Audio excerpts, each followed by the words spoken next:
relationship between institutional spaces and the things that we're talking about. So Wayne, why don't you continue?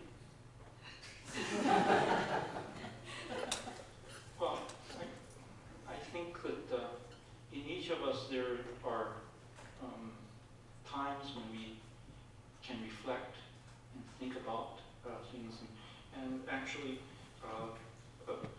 most of you as scholars are very good at the reflection and the analysis of things like events or of relationships of people. I guess from myself as a poet trying to create, to write, it's not as conscious, not as analytical. I wouldn't know how to compose one of these kinds of presentations. So I do it in a different way, which is trying to write poems. Just as there are other artists who dance or who compose music or who sing. And that comes from perhaps a different place that is not as reflective, not as, shall we say, second guessing of one's feelings.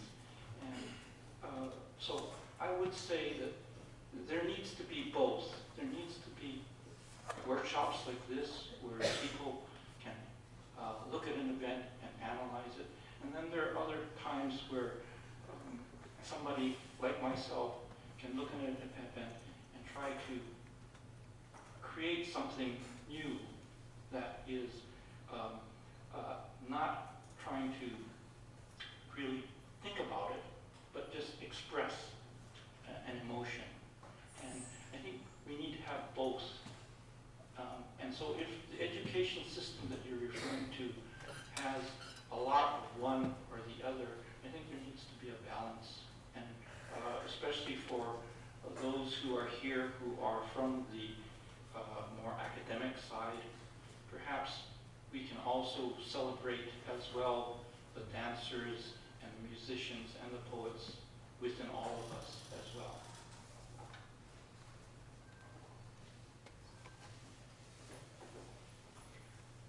I appreciate very much the direction of the discussion in terms of the making and unmaking of civilization and war. But war is also a product of civilization. Right? It's not just making and unmaking, but it's also a product of, and you could, I think, also argue constitutive of civilization.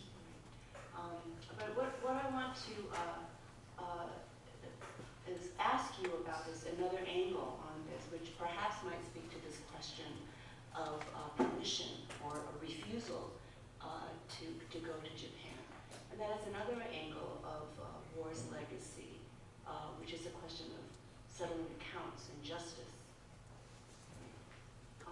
And I think it's very hard for us to think about these two things together. There's a kind of, for lack of a better word, a pacifist view that all war is bad. I grew up in America. My mother's family fled from Nanjing during the war. She didn't flee in a cart. Her family was a better means, but they had to flee. And my mother was a junior high school at the time. And she alone in her family had the prescience to take the family photo albums. Everybody thought they would just go back when it's over. And my parents, I do not have any animus towards Japan or Japanese, but my parents, for many, many years, they would never think of buying a Japanese car. Unthinkable. Now my mother has a Honda, right? So she's come a long way. In her 80s, she bought a Honda. But for many, many years, they would not, buy anything Japanese. And I grew up in a suburb of New Jersey with many Jewish Americans. And my friends' parents also would never buy anything German made. Never. So I think that this is not just an irrational thing. I think it's a question of not just the harm to the body, right? But it's a question of politics, right? And a question of justice. So I want to ask, I guess, how we can think about these two things productively together, right? Both the question of war as a problem of civilization, that it's really not about aggressor and victim, but then we always are still, I think, left with the question of aggressor and victim.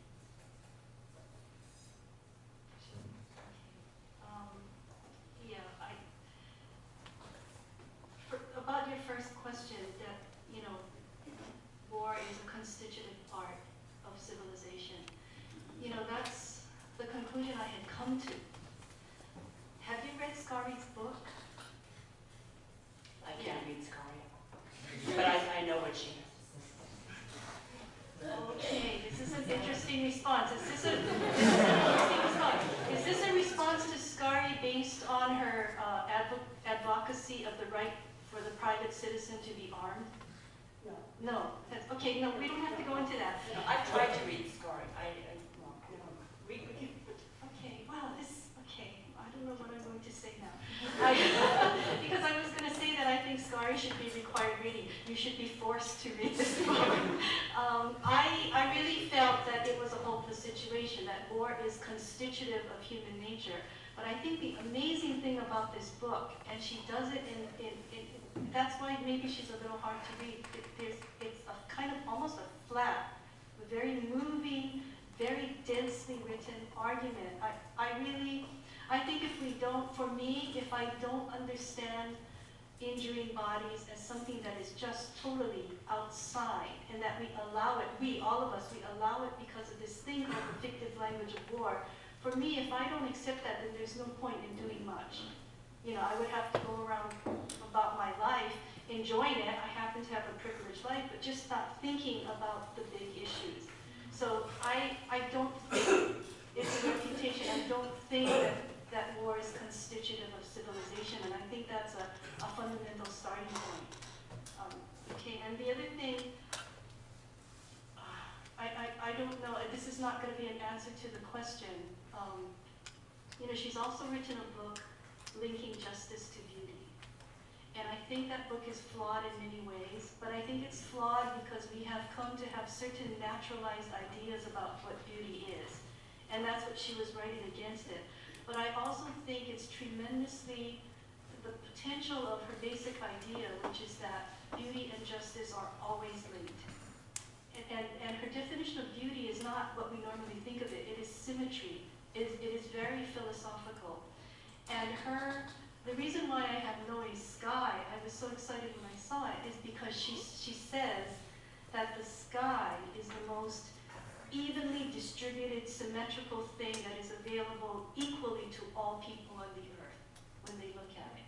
Even if your particular sky, because of weather conditions, are different in your part of the planet, but that to be able to look at things, beautiful things like that with their symmetry, is to create in your mind, in that very deep place where it is necessary, an understanding of justice. Now, I know that even saying this, it doesn't really hit on the issue of politically embodied concrete reparations.